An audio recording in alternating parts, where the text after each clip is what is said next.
My sister was improving her angle, but it still wasn't enough. No matter how often my uncle said that they'd call when the date was set for the performance, a sense of uncertainty hung in the air. Uncertainty can weaken desires.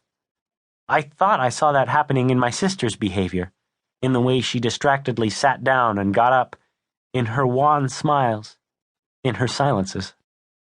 "Çağlar," she said the few times I asked her about it.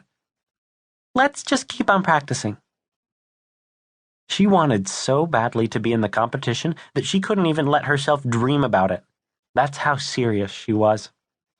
Far from being an uncertain flight of the imagination, her desire was concrete, so close that she could reach out and touch it.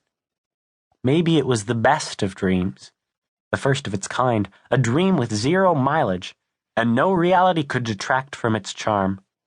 Perhaps that's why she never talked about it. I began to wonder what my sister dreamed about at night.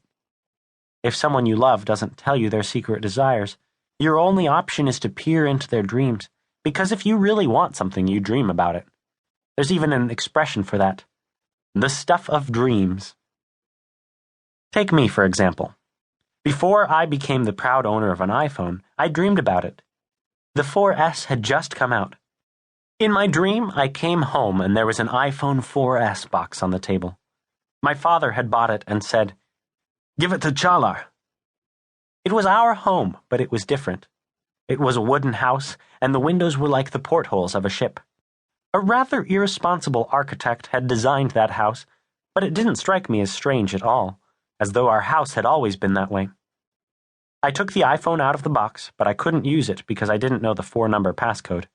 Every time I tried to enter it, a red light would flash and a message would pop up on the screen. "Wrong password. Please try again." In the end, the screen said, "If you enter the wrong password, your phone will lock." Just then, my late grandpa showed up. At that time, my grandpa had already passed away, but I wasn't surprised when I saw him, so I didn't say anything like, "Grandpa, you're alive!" Those odd things, like the weirdness of the house and seeing my grandpa, struck me as being perfectly natural. In any case, if a dream doesn't seem real, then what's the point? Of course, in the unfolding of the dream, there's the excitement of being the owner of a new iPhone. My grandpa said, "Let's call your dad and find out what the password is." Then he took out his own phone, an old Alcatel that must have been made like 100 years ago. He used it until the day he died. Pulling out the antenna before making a call when he was still alive, he'd say, "Çağlar, this thing is really a miracle. You can even talk on it when you're walking around." So anyway, in my dream, he used that phone to call my dad, and when my dad picked up, my grandpa shouted, "Sabahattin!" That's how he was. Normally, he spoke quietly, but whenever he talked on that phone, he shouted because he didn't believe that his voice would reach the other end of the line. "Sabahattin, you left the phone here for the kid, but he doesn't know the password." Of course, I couldn't hear what my dad was saying, but then my grandpa said, "Oh, really? Okay." And all the while my grandpa was looking at me intently, and at one point it even seemed like he was furrowing his white brows at me. I was thinking, why is Grandpa looking at me like that? Did my dad say something bad about me? I kept wondering, what did I do wrong? That's the clearest part of the dream, that feeling as I wondered, what did I do wrong? My grandpa hung up the phone. "So?" I asked. "There's no password," he said.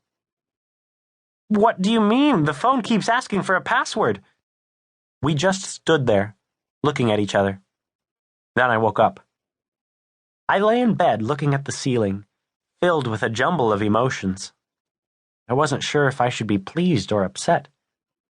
Those dreams are rare, the kind that start as dreams and turn into nightmares, and then at some ridiculous point they suddenly come to an end.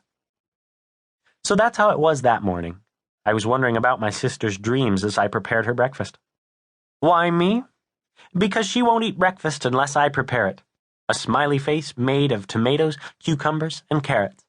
The eyes are made from slices of cucumber, the mouth and nose tomatoes, and the hair slivers of carrot, and it's really realistic too.